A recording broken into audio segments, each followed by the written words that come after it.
आपूर्यमाणमचलप्रतिष्ठं समुद्रमापः प्रविशन्ति यद्वत् तद्वत् कामायं प्रविशन्ति सर्वे स शान्तिमाप्नोति न कामकामी।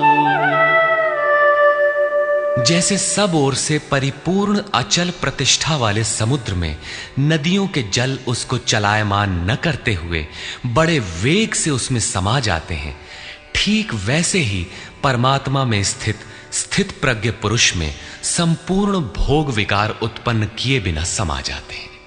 ऐसा पुरुष परम शांति को प्राप्त होता है, न कि भोगों को चाहने वाला।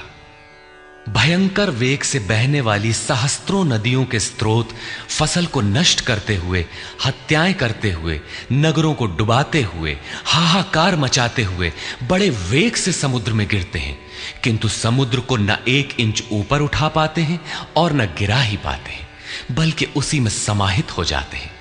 ठीक इसी प्रकार स्थित प्रज्ञ महापुरुष के प्रति संपूर्ण भोग उतने ही वेग से आते हैं, किंतु समाहित हो जाते हैं। उन महापुरुषों में न शुभ संस्कार डाल पाते हैं न अशुभ। योगी के कर्म अशुक्ल और अकृष्ण होते हैं, क्योंकि जिस चित्त पर संस्कार पड़ते हैं उसका निरोध और विलीनीकरण हो गया। इसके साथ ही भगवत्ता की स्थिति आ गई। अब संस्कार पड़े भी तो कहां। इस एक ही श्लोक में श्री कृष्ण ने अर्जुन के कई प्रश्नों का समाधान कर दिया। उसकी जिज्ञासा थी कि स्थित प्रज्ञ महापुरुष के लक्षण क्या है, वो कैसे बोलता है, कैसे बैठता है, कैसे चलता है। श्री कृष्ण ने एक ही शब्द में उत्तर दिया कि वे समुद्रवत होते हैं। उनके लिए विधि निषेध नहीं होता कि ऐसे बैठो और ऐसे चलो। वे ही परम शांति को प्राप्त होते हैं, क्योंकि वे संयमी हैं। भोगों की कामना वाला शांति नहीं पाता। इसी पर पुनः बल देते हैं।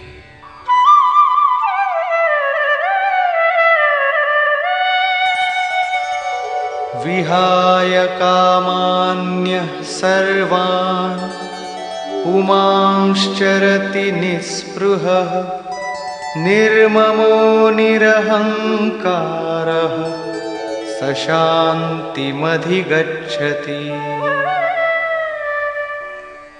जो पुरुष संपूर्ण कामनाओं को त्याग कर निर्ममः, मैं और मेरे के भाव तथा अहंकार और स्पृहा से रहित होता हुआ बरतता है, वो उस परम शांति को प्राप्त होता है जिसके बाद कुछ भी पाना शेष नहीं रह जाता।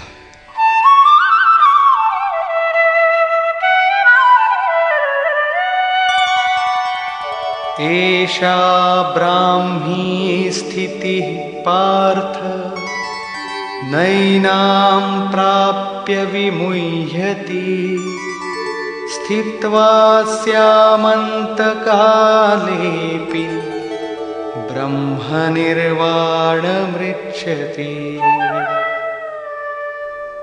पार्थ, उपर्युक्त स्थिति ब्रह्म को प्राप्त हुए पुरुष की स्थिति है। समुद्रवत उन महापुरुषों में विषय नदियों की तरह समा जाते हैं। वे पूर्ण संयमी और प्रत्यक्षता परमात्मदर्शी हैं। केवल अहम ब्रह्मास्मि पढ़ लेने या रट लेने से यह स्थिति नहीं मिलती। साधन करके ही इस ब्रह्म की स्थिति को पाया जाता है। ऐसा महापुरुष ब्रह्म निष्ठा में स्थित रहते हुए शरीर के अंत काल में भी ब्रह्मानंद को ही प्राप्त होता है। निष्कर्ष। इस अध्याय में कर्म की गरिमा, उसे करने में बरती जाने वाली सावधानी और स्थित प्रज्ञ के लक्षण बताकर श्री कृष्ण ने अर्जुन के मन में कर्म के प्रति उत्कंठा जागृत की है। आत्मा शाश्वत है, सनातन है, उसे जानकर तत्वदर्शी बनो। इसकी प्राप्ति के 2 साधन हैं, ज्ञान योग और निष्काम कर्म योग। मेरे 2 प्रकार के भजने वाले हैं, एक ज्ञान मार्गी, दूसरा भक्ति मार्गी। निष्काम कर्म मार्गी या भक्ति मार्गी शरणागत होकर मेरा आश्रय लेकर चलता है। ज्ञान योगी अपनी शक्ति सामने रखकर अपनी हानि लाभ का विचार कर अपने भरोसे चलता है, जबकि दोनों के शत्रु एक ही हैं। ज्ञान मार्गी को काम क्रोधादि शत्रुओं पर विजय पाना है और निष्काम कर्मयोगी को भी इन्हीं से युद्ध करना है। कामनाओं का त्याग दोनों करते हैं और दोनों मार्गों में किया जाने वाला कर्म भी एक ही है। इस कर्म के परिणाम में परम शांति को प्राप्त हो जाओगे। अतः ओम तत्सदिति श्रीमद् भगवद गीता सूपनिषत्सु ब्रह्म विद्यायाम योग शास्त्रे श्री कृष्णार्जुन संवादे कर्म जिज्ञासा नाम द्वितीयो अध्यायः। इस प्रकार स्वामी अड़गड़ानंद कृत श्रीमद् भगवद गीता के भाष्य यथार्थ गीता का दूसरा अध्याय पूर्ण होता है। हरि ओम तत्सत।